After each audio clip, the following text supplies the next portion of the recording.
my first things that I remember is when my parents, and it must have been in February or March 1940, when we were on our way to the Lodz Ghetto.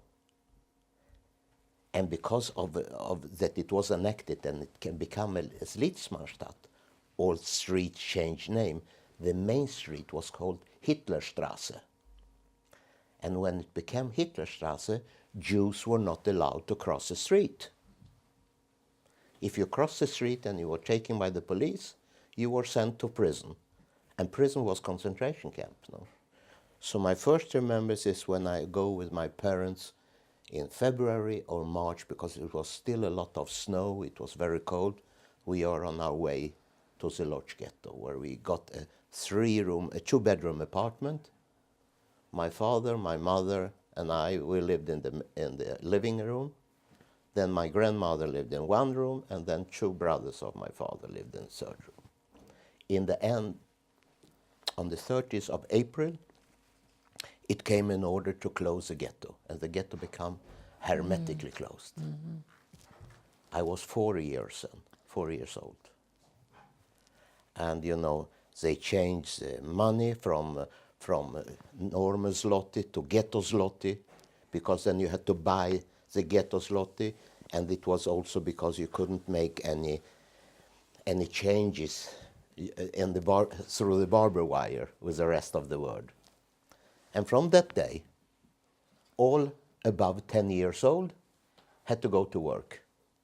And I was then 4 years. So in our home worked my father and his two brothers. And at home was my grandmother, my mother, and myself.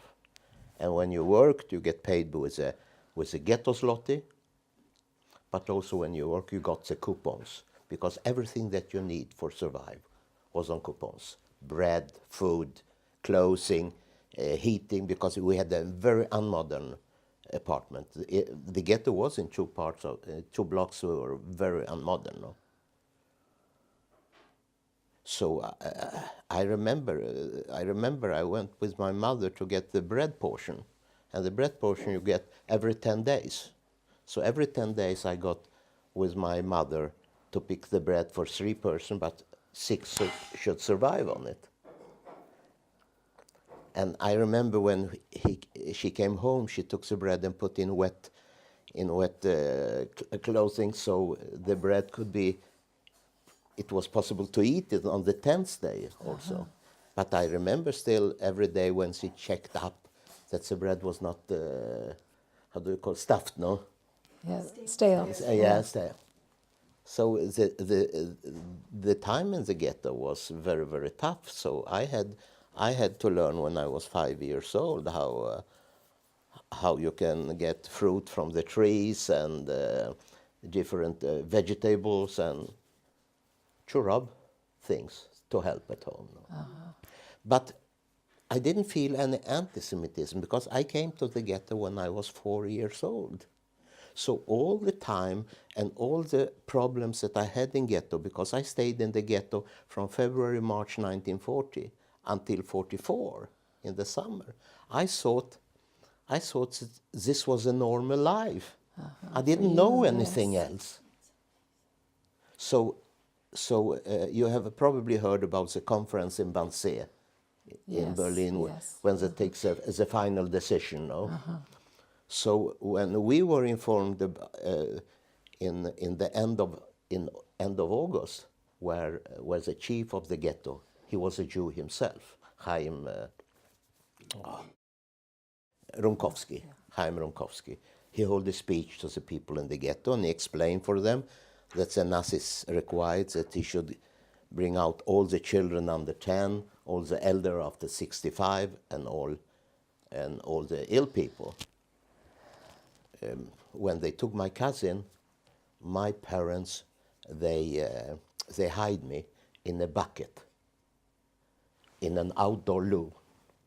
So I was sitting the whole day, and in the night they moved me from the outdoor loo, and I was hidden on the attic in the house, where I stayed for 49 days alone. I got only one visit per day In the evening, when they come with food, they come with water, and they change the bucket that I had as a. And after 50 days, one day, I'm taking it very fast. My parents came up and said, "Follow us down," and they showed me. It's a pity I have it in my car, and they have a new ID for me. I was born on the 12th of February 1936, but now they had a new ID. So after this 50 days, I become 4 years older. And they made a falsified ID with original stamp and everything was done. It cost them a fortune in the ghetto. I'm sure. And suddenly, I was born on the 30th of February 1932. 30th of February. Never existed.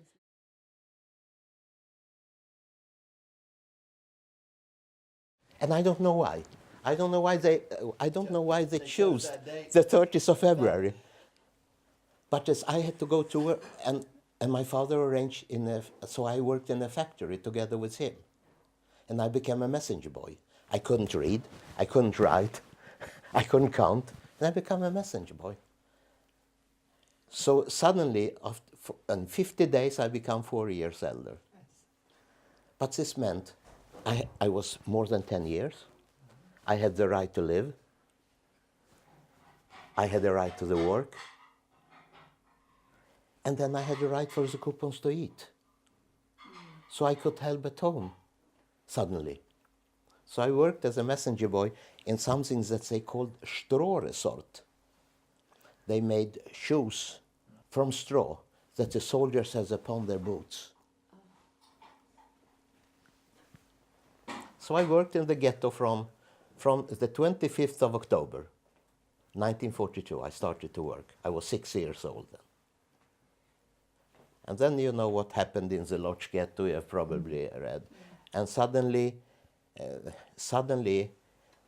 I didn't know why my future became as it was. In 1998, I was invited to Germany to give lectures in a small town where I later worked in a labor camp. I was invited by the mayor of the city. And I said, no, I'm not interested. 10 years later, in 2008, I was invited once again. But this time, I was invited by mail. And I saw on the mail that they were inviting not only me, but also 5 other children. So I said yes, because in this mail I found out that one of the children was a boy that shared bed with me in the concentration camp. And I said, I have to see him.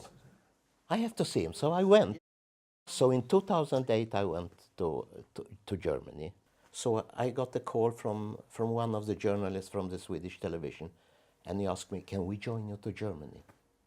And I said, of course, yes, you can join me, but you must ask the mayor.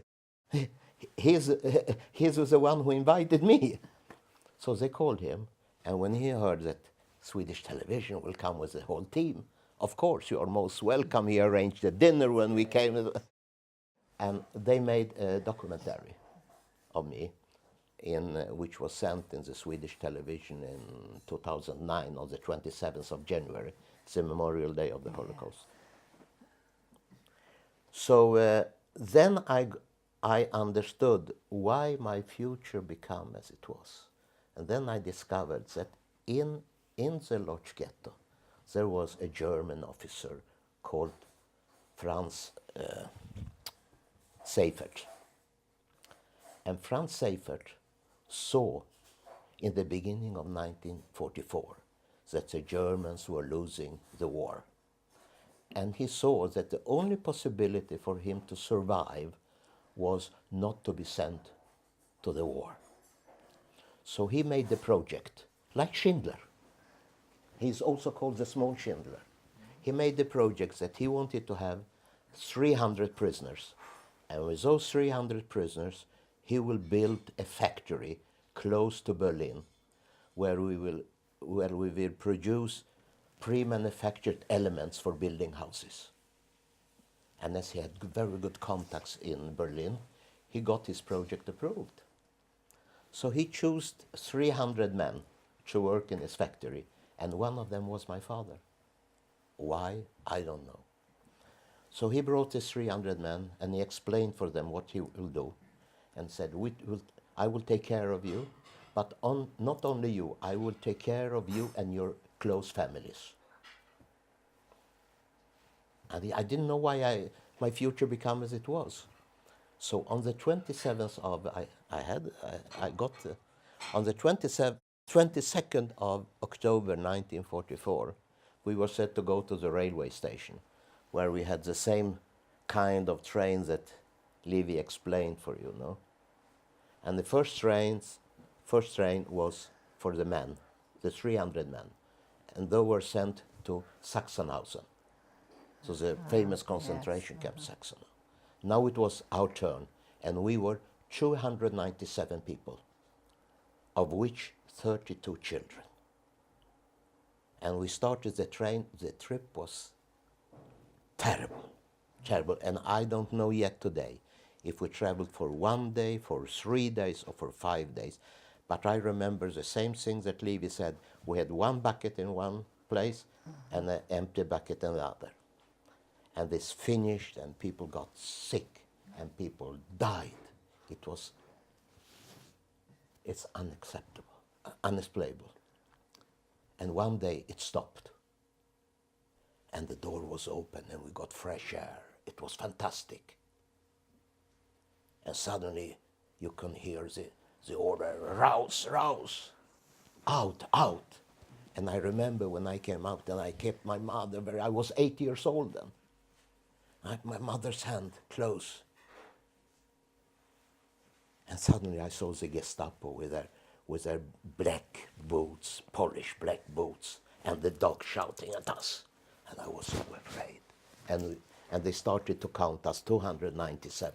But we were not any longer 297. There were people in the vans in terrible conditions, and some of them died also.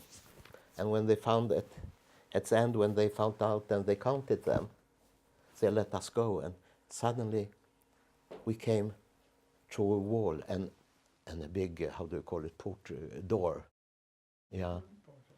And we came to Ravensbruck, the famous concentration camp, with 30,000 women prisoners.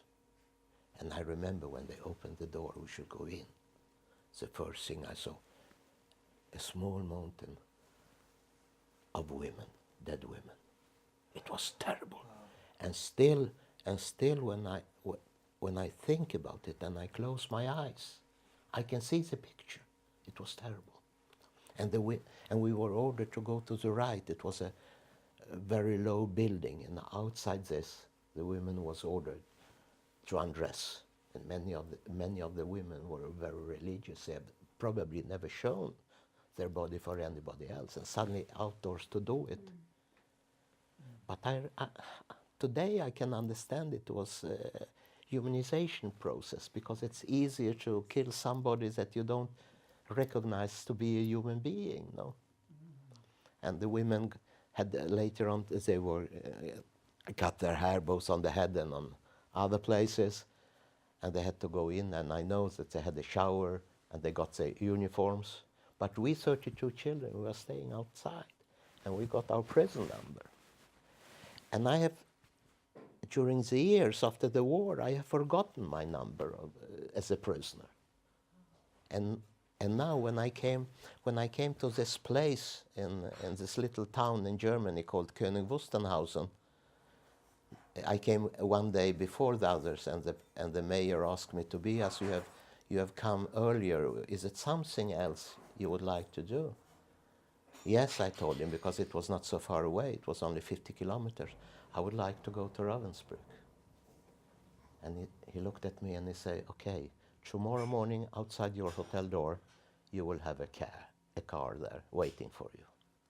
Next day I come out, and there was a big BMW. And I thought, my God, I remembered my first trip to Ravensbrück. and now, with a uniform chauffeur. Everything, I think, oh my God, what is happening? And there, in Ravensbruck, I was received as a VIP, no? And they found the documents about me. So I have now a copy of the transport list that I came. And on the transport list, I was 8 years old, and I could read that I came to Ravensbruck as a political prisoner. Can you imagine?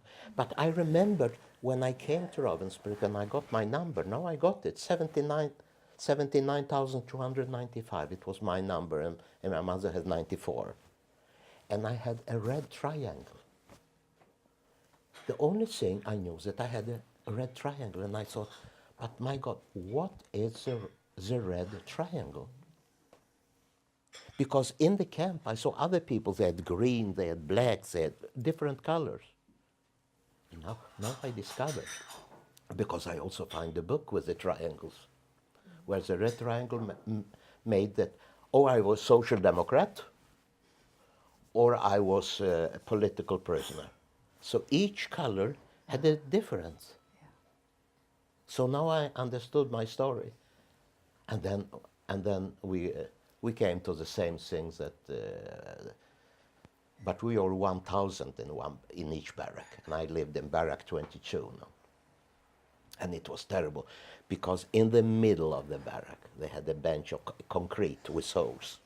And it was there you have to sit and make your toilet. Also, anonymization, because 999 people could see what you were doing. It was terrible. And it's very difficult to explain, because my mother and I, we lived in the top floor, on the third floor, no? And I was living with my mother in one end of the bed, and Richard Fagott, the boy who I found on the email, was on the other one. It was terrible. And then I worked in the forest, and I discovered many things that I didn't understood why. Why did I every day got a special portion of bread? But it was scientifically counted. How should your food be so you can survive a certain amount of months or days or years, what it was. So it's, so I didn't know your first question about anti-Semitism. To be very honest, I discovered anti-Semitism for the first time in my life after the war, when I came back to Poland. That's why. After the war, when I came back to Poland, I was called dirty Jew and bloody Jew. And all these things after what has passed in Poland, because it was not the Jewish people that suffered. It was very much the Polish people too. And still the anti-Semitism was there. So 3 days before I left Poland in 1948 for Sweden, I got bitten. For one reason only, because I was a Jew. So apparently, my conclusion is that depending what happens, people don't learn anything from the past. They don't learn anything from history. I was liberated. I came to Ravensbruck, and I stayed in Ravensbruck until 25th of February, where I was sent to a labor camp. And in the labor camp, as it was planned, we worked with manufacturing these prefabricated elements for housing. No? And I was liberated by the Russian army in 26th of April, 1945. And when we were liberated, we stayed in the city, and 2 days after the liberation, my mother discovered that there was a man camp not far away. And we went there. And every man my mother met, she asked him, have you met Solomon Rawet? Have you seen Solomon Rawet? And suddenly one man, and I remember like today, he pointed with the right hand, he's in that barrack. And we went there and we found our father. We stayed a couple of weeks in Germany to feed up us a little. Went to Poland, and the only work my parents' work was to find if there was any family. And my father found his little brother here in Sweden. And we saw that the communists were taking over the country. So we got permission to go for 2 weeks to Poland. My father had to leave his company, he has to leave our home, we had to only use hand luggage. No money, nothing. So we came on the 25th of May 1948, we came to Stockholm. And after 3 days, my father got a new job. But we were only allowed to stay 2 weeks here. So they sent me, I was 12 years then. So I was sent to the Polish embassy to get prolongation of the stay. And I still remember the face of the communist gentleman in the Polish embassy and looked at me. No, you have to go back to Poland. I came home and I was crying, and I already got friends, I wanted to stay here. So my mother found out that you should go to the foreign police in Stockholm. So I went there another day, here in the center of the city, and I explained for him what happened in the Polish embassy, and he looked at me and he said, "Don't cry, don't cry. You can take your passport and you can throw them away. Come here with photos of you and your parents, and you will get foreigner and without country." So a couple of days I came together with my parents, and we have these photos, and we were allowed to stay. But I was always afraid then, in my job later on, when I had to travel all over the world, I couldn't go through Russia. I was always afraid that they will take me because I escaped from this country.